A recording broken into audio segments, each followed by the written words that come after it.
Hello and welcome to our workshop, Getting the Most from Your Textbook. My name is Sarah Tregoning, and I'm the Student Accessibility and Success Advisor here at Augustana campus. I'd like to begin by acknowledging that the land on which Augustana campus is located, traditionally known as the Sinisgassapieces or Stony Creek, is Treaty 6 territory and a traditional meeting ground for many Indigenous peoples.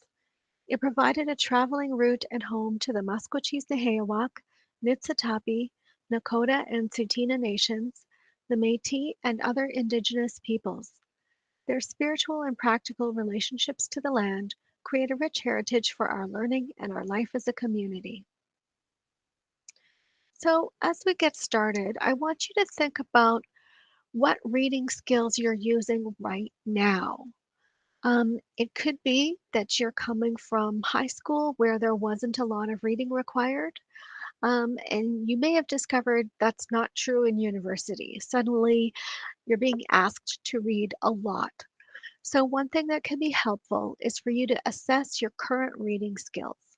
And I've included a link to that self assessment here on this page. You might want to pause and do that self assessment now before we continue, or you could do later if you're still interested. So the learning goals for today are, I hope that by the end you will understand the difference between pleasure reading and textbook reading, that you'll understand how to read for meaning, and that you will have learned new strategies to help you with course readings, to be more efficient and effective with your reading.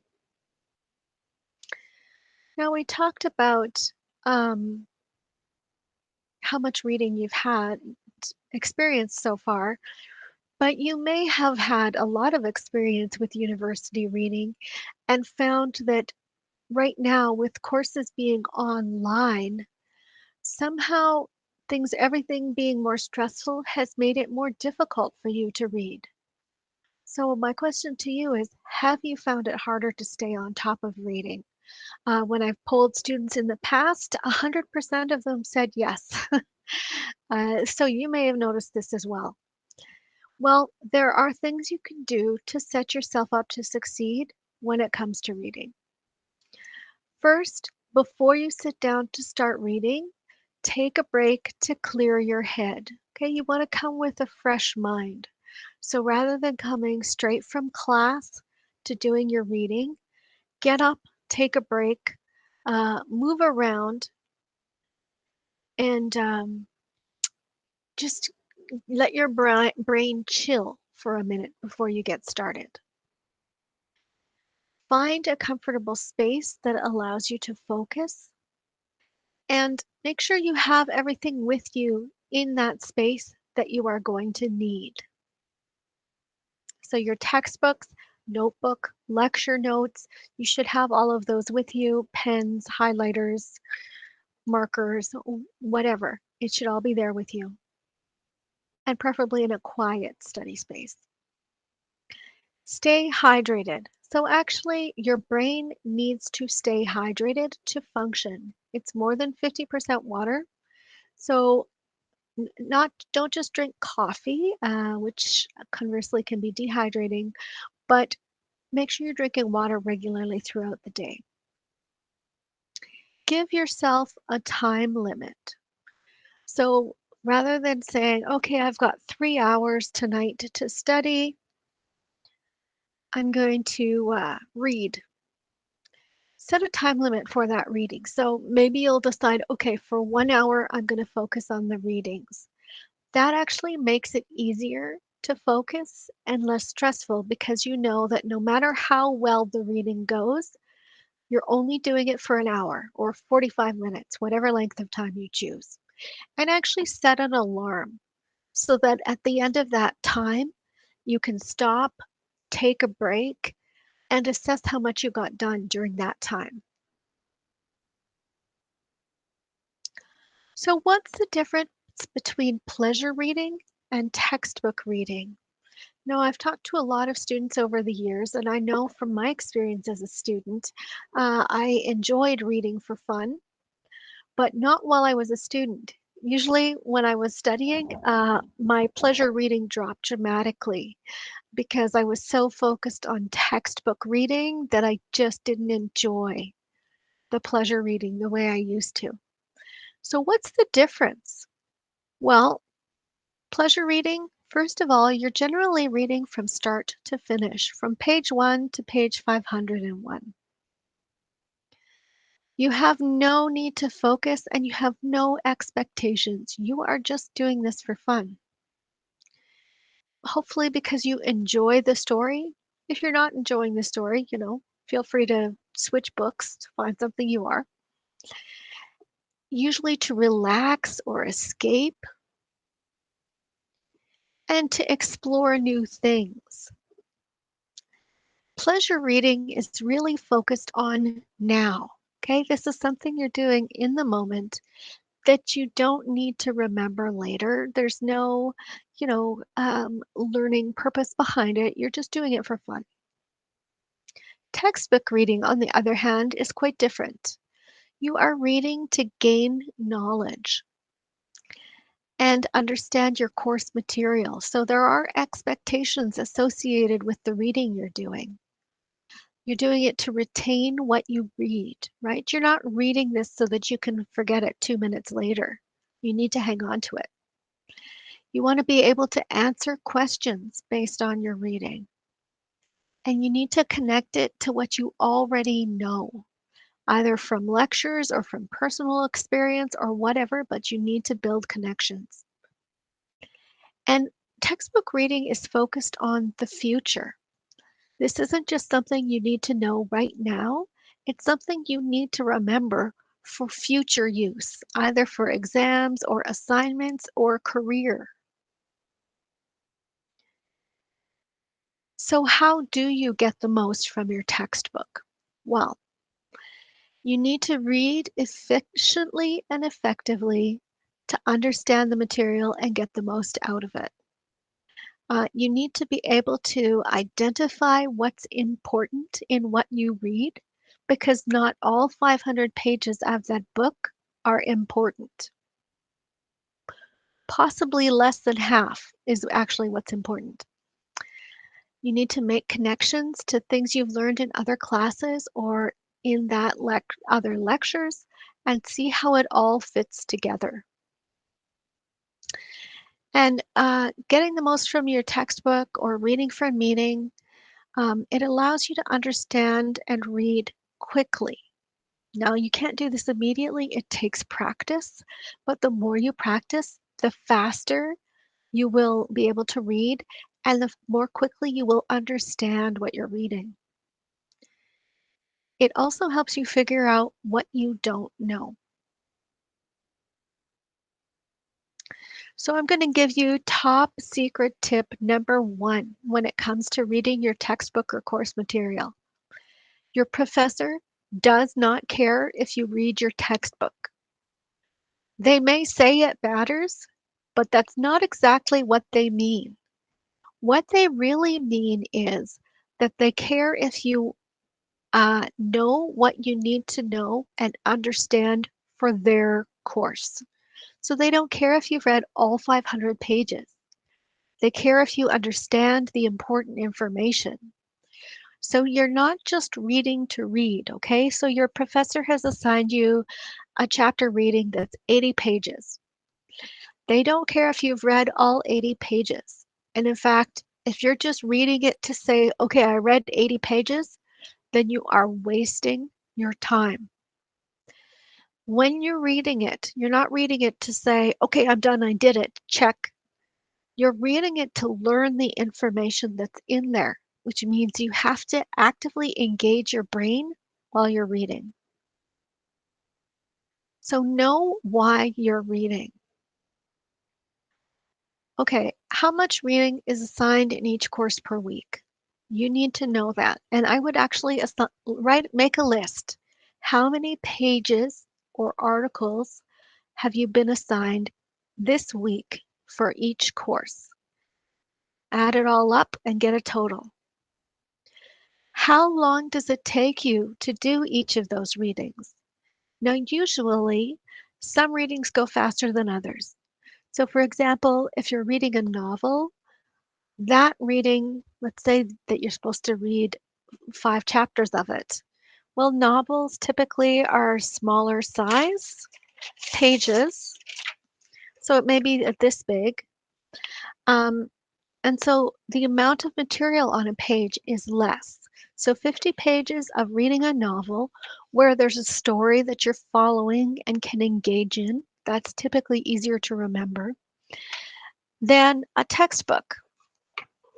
So 50 pages of this textbook may take you longer. And the more densely written it is, the smaller the type it is, the longer it may take to read. So you need to understand how long it takes you to do each reading. How much overlap is there between classes and lectures, or class lectures and the textbook? How similar are they? So, for example, I know a professor who has created the course pack or the textbook, and their lectures are word for word the same as what's in the textbook. So, if you know that everything in the lecture is taken exactly from the textbook, they are exactly similar, ask yourself, do you need to both go to the lecture and read the textbook, right? You might choose to go to the lecture and skip the textbook reading. It's up to you. But that would be a huge time saver. And if they're exactly the same, then don't bother reading both. What do you need to know from reading the textbook? So do you need to understand formulas so that you could solve problems? Do you need to know the themes or major concepts? Do you need to know dates? Is this a history textbook where you need to know what happened when and who did it? Are they big main ideas that you're supposed to understand and be able to argue or explain? Because what you're supposed to know changes how you're going to think about it when you're reading. Everything that you read should provide another piece of the puzzle and fit with everything else. So it should fit with other things you've learned from lectures or previous readings. It should be giving you a new puzzle piece to fit together. So let's take a look at a scenario here that may seem familiar. You have several chapters to read for each class and you haven't started yet. You're worried that you won't have enough time to get everything read and you're procrastinating starting. What can you do? So you've probably been in this situation where you haven't done any of the reading and now you're running out of time. There are a few things you can do. Okay, first of all, you can schedule time each day so that you avoid that getting that reading pile up, right? Because 20 minutes of reading each day or 15 minutes of reading in each subject each day is going to chip away at what you have to do overall so that you're not going to get this backlog. You also, if you know how to read quickly and prioritize your readings, you can make it easier to stay on top of your reading. And those are things we're going to talk about here today. Taking notes as you read also helps you remember what you read a lot better. So you're not just sitting there reading, running your eyes over the material. You're going to take notes as you go. Even if you're skimming or scanning for information, take notes because then you can just review the notes rather than the entire reading. Okay, so let's get hands-on. Here's some reading strategies you can use. So we're going to talk about setting reading goals, question as you go, scan for information, skim read material. Skimming and scanning are different and a tongue twister. Marking up your textbook, using good note-taking methods, what you need to do to move to detailed reading, and then how to test yourself. So, reading goals. What should you do? Well, you always want to make sure you're setting short-term reading goals. So anytime you sit down to read, make a list. The reading task I have to get done is, for example, read chapter 2 of my biology textbook. This is how I intend to proceed. So you're going to set this time aside. You're going to take notes while you do it, whatever it is. I plan to spend this amount of time to complete the task, 3 hours, for example, or 2 hours, or 1 hour, right? These goals are adjustable, but having this framework of short-term goals will actually make you more effective when you go to do your reading. Before you start the reading, ask yourself what you already know. So everything you read should be placed in the context of the course. So if you open the textbook, I'm going to open my textbook here, and let me see. Okay, going to the chapter 6, effective memory. All right, it's got learning objectives, which is great. So I'm thinking, okay, we're talking about effective memory. What do I already know about memory? What have I already learned? And how does this connect to what I may potentially be reading in this chapter?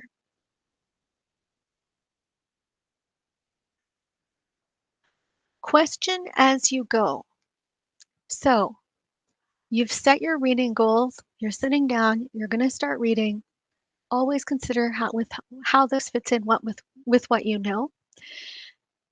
While you're reading, ask yourself, what is this about? Who is involved or did this or was affected by it? Where did it happen? So where is going to be more important for some things than others. You might think, where did it happen? Or where is what I'm reading relevant? In what situations? When did this happen? Or think, when will I be using this? Okay.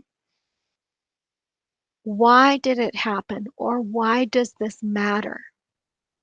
Always be thinking about, why does this matter? That's how you're going to make those connections.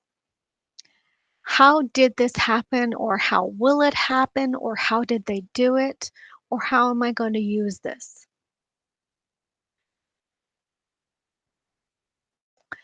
Once you've been doing that thinking, and again, you do this question as you go throughout the entire time you're reading. There are different ways you can read now. So we're going to talk about scanning for information. Use scanning if you want to find a specific piece of information. So you have an assignment to do, or you're running late for class and you realize that you need to make sure there's this one thing that you understand for class. So you're looking for something very specific. In order to scan, you need to know what you're looking for, know how the information is structured in your textbook. So is everything structured chronologically, alphabetically, conceptually?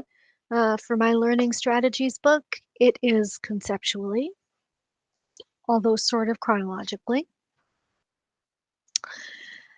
You need to use your hands.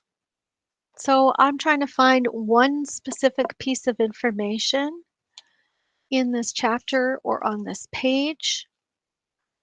You're going to use your hands to do it. So the easiest way is to take your book and take your finger, and as you scan the page, slide your finger down line by line as you scan it.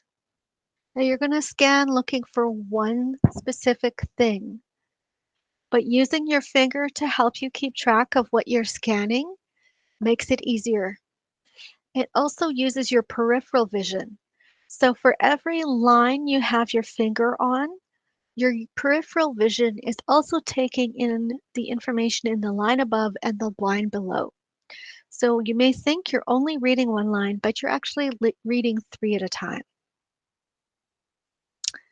Know the keywords. Okay, you need to know the keyword in order to scan correctly. So if I'm looking up sensory memory, I need a definition of sensory memory. Then sensory is the keyword I'm going to look for. So as I scan this page, I'm scanning and looking, oh, look at that. Sensory memory right there in big bold letters. That is going to have the definition probably right there in the very first paragraph. I didn't need to read the whole chapter to get that information. And in fact, in some chapters, you will very handily have a list of the items covered in the chapter. And that will make it easy to pin down to a page or two where you will find that keyword. The other thing that is helpful um, is the index at the back. Okay, if you're scanning for specific information, look it up in the index and see if it's there. If it'll give you maybe a range of pages. So yeah, or it may not be listed there. For example, sensory memory isn't here in this key index, but I know the section it is in the chapter in the textbook. So all of those things you're bearing in mind as you're scanning for information. Now, there is a document that I've shared with you here that's to help you scan. So you can check this out. It's really helpful for, um, like I said, getting that one specific piece of information you need. So top secret tip number 2 time. If you're reading every word of a textbook, you're doing it wrong. Okay? That giant textbook you have, you shouldn't be reading the whole thing. Or those assigned readings you've been given, probably don't need to read word for word. It's more important to know what's important to read than to read everything. And as you're very aware, your time is limited. So we want you to maximize the time. We want you to read as little as possible and remember and understand the most possible.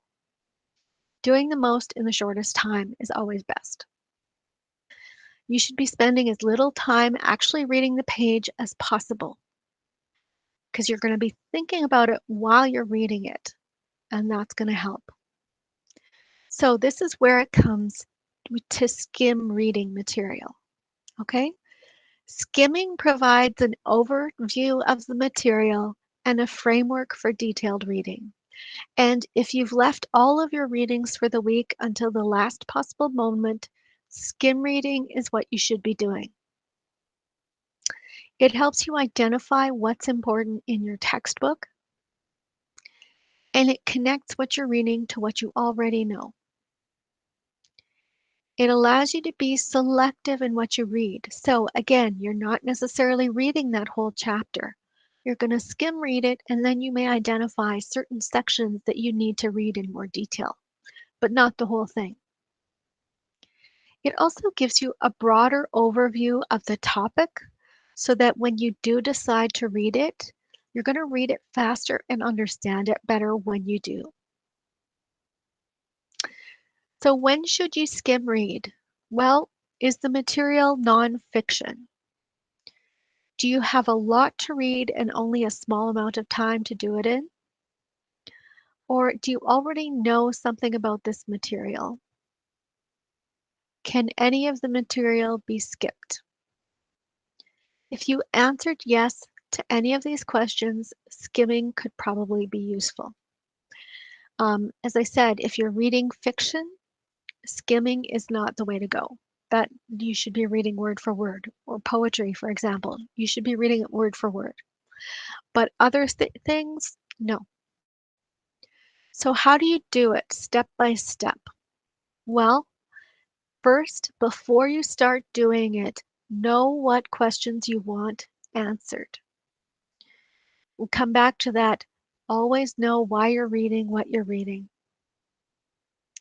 How do you know what questions you want answered? Well, hopefully, if you were part of the workshop taking notes and kicking butt, you may have come up with questions from the lecture that that you want answered from the reading, or you may have found questions you want answered based on what was in your course outline. Your course outline should have the topic for each week, and that's related to the reading you've been given for that week. And that should give you an indication of what you're supposed to understand by the end of the reading. Know how the textbook is organized and what it's about. So my textbook is on learning strategies for success, things to use when you're a student. Um, how is it organized? Well, it's organized by topic,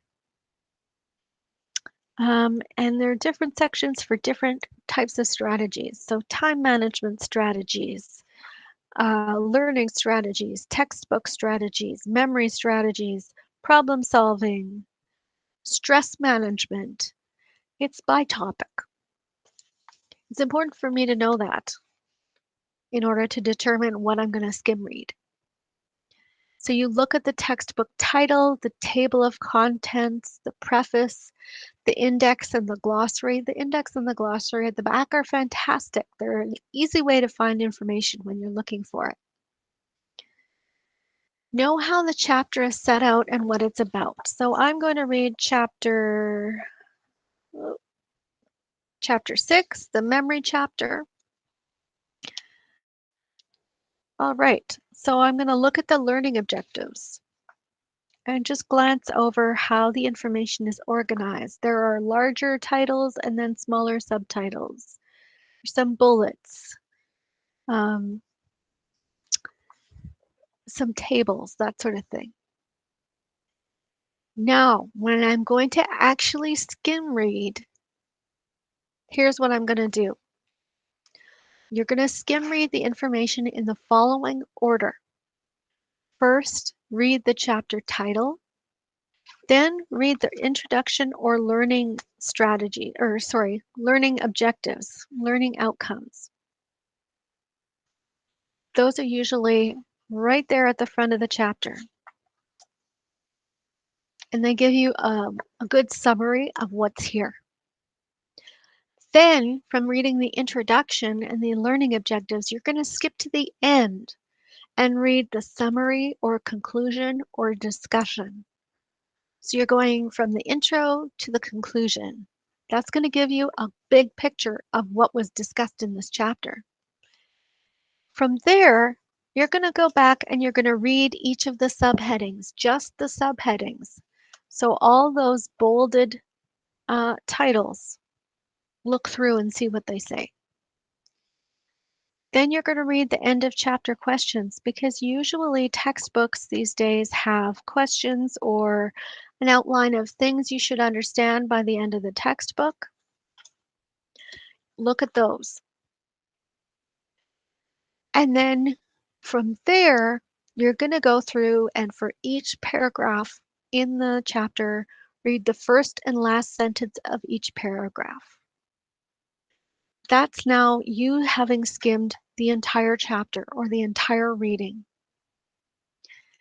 If you come across unfamiliar terms, you're going to want to go look those up and see what the definition is so that you understand what you're looking at. But basically, if you've done that, you've skimmed the entire chapter. But how much time did this take compared to the amount of time it would have taken to read the entire chapter word for word? This is a fraction of the time. And what it's provided you with now is the framework of the entire reading you were supposed to do. So you understand what it's about, what kind of information is in there, and you may now choose to read some parts in more detail.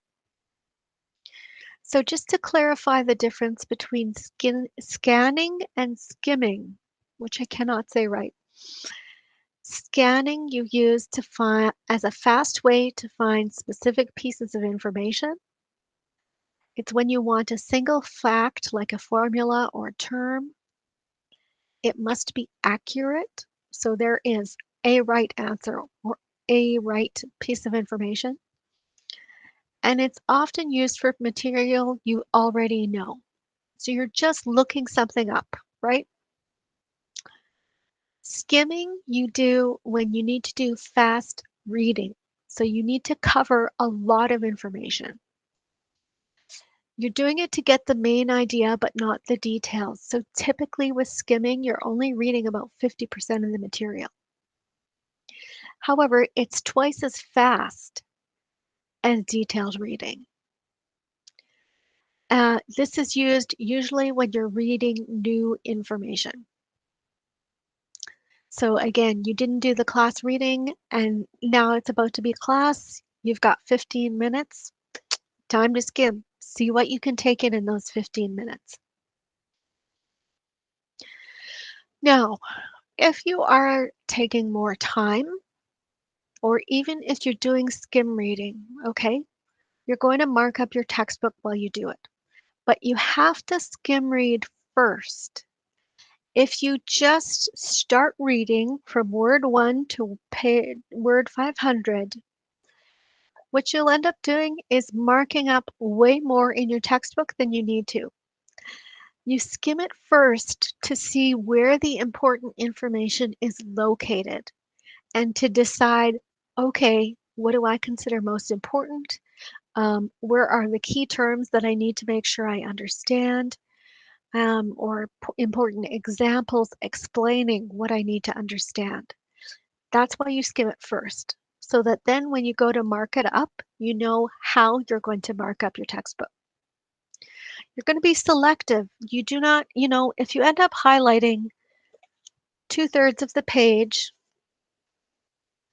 then really you're not using highlighting effectively because you've said, oh, actually 2/3 of all of the information on here is important.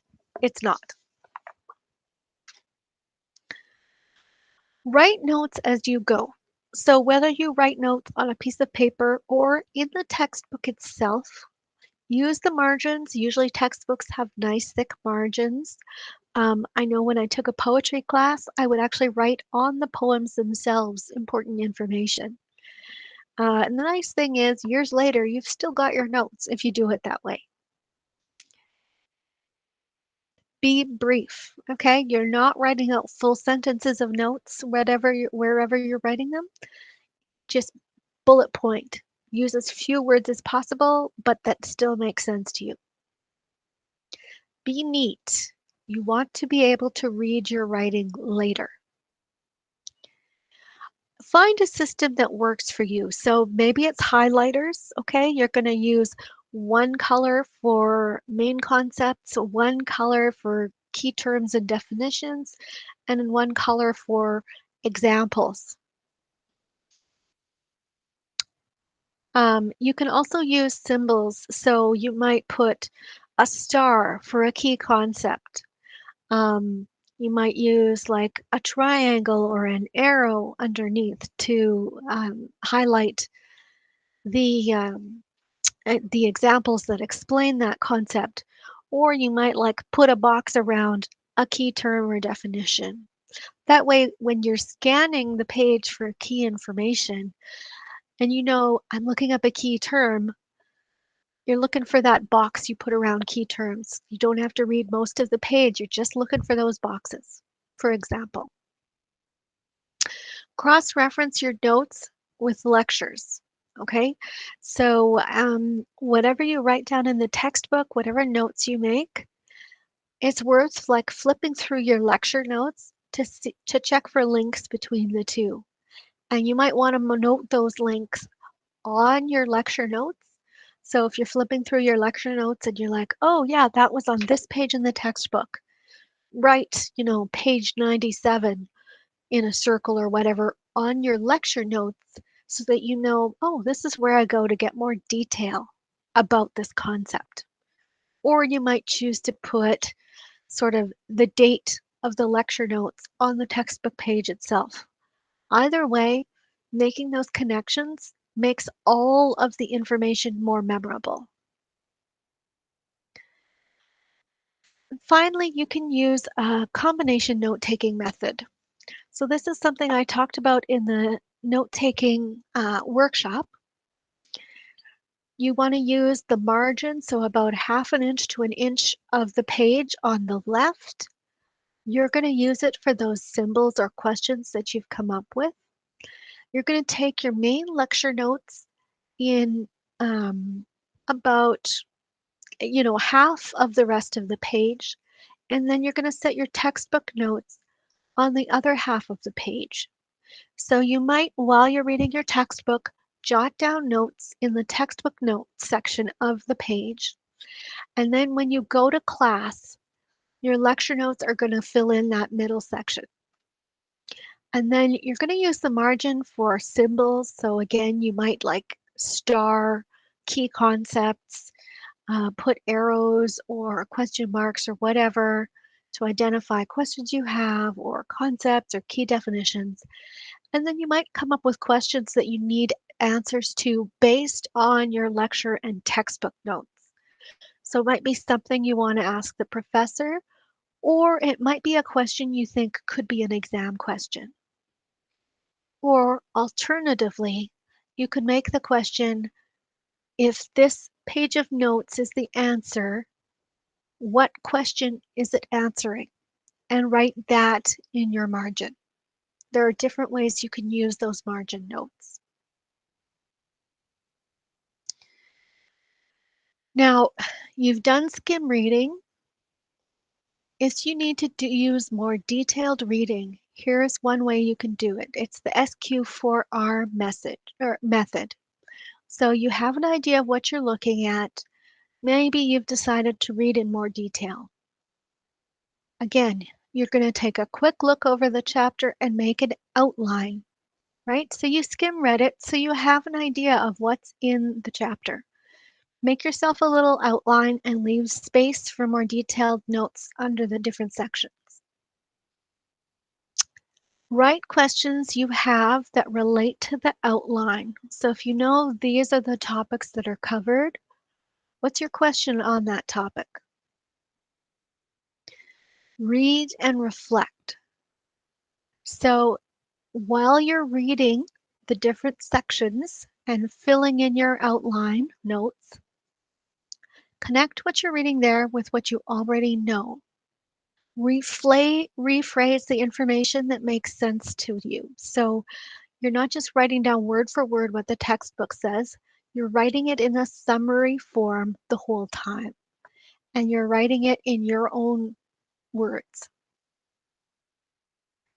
So remember notes, so record, notes should be summary, keywords, and definitions. That's it, you're not writing down everything. And you're gonna review. So review right after you read. And if you review every 2 weeks after that, the information stays really fresh. And when you go to study for an exam, you will already have looked at this information several times by the time you go ahead. So another way to review is to test yourself. Remember I talked about using those margins to maybe come up with potential exam questions? You should always, once you've done reading, test yourself. So say, what did you learn? Summarize it out loud or on paper. So you've got notes for an entire week of lectures and a week of readings. Can you summarize that in one page, everything you learned that week? Summarizing out loud is good too because we remember 50% more when we say it out loud. So again, we're just using the building blocks to improve our memory. What are the main ideas? Can you explain them? Imagine you're explaining them to somebody else who's not in the class. That's a great way to test how well you understand something if you can explain it to somebody else. What evidence supports the main ideas? Lay it out. What were the key terms? Define them. And again, do this without necessarily looking at the answers. See what you can do from memory. What was different from what you learned in lectures? You need to know who is right because who is right affects the mark you get. So you need to clarify with your professors if something was different. What questions might show up on a test? Always be thinking about this when you're in class, when you're doing readings. What would an exam question on this look like? Because that helps prepare you for studying for an exam before you actually start sitting down and studying. You're making use of every time you're engaging with the course material to learn it better, to think about it as a testing thing and understand it better. That's all making it easier to remember later. So if you remember nothing else, remember this. First, know whether you need to read it or not. Know why you're doing what you're doing and connect what you're reading to lectures and other material you've already learned. Thank you so much for joining me. I hope you found this helpful. If you are interested in other information about upcoming lectures or workshops, or one-on-one appointments, you can go to aug.ualberta.ca/student success, or you can email me at augar@ualberta.ca. Thanks and have a great day.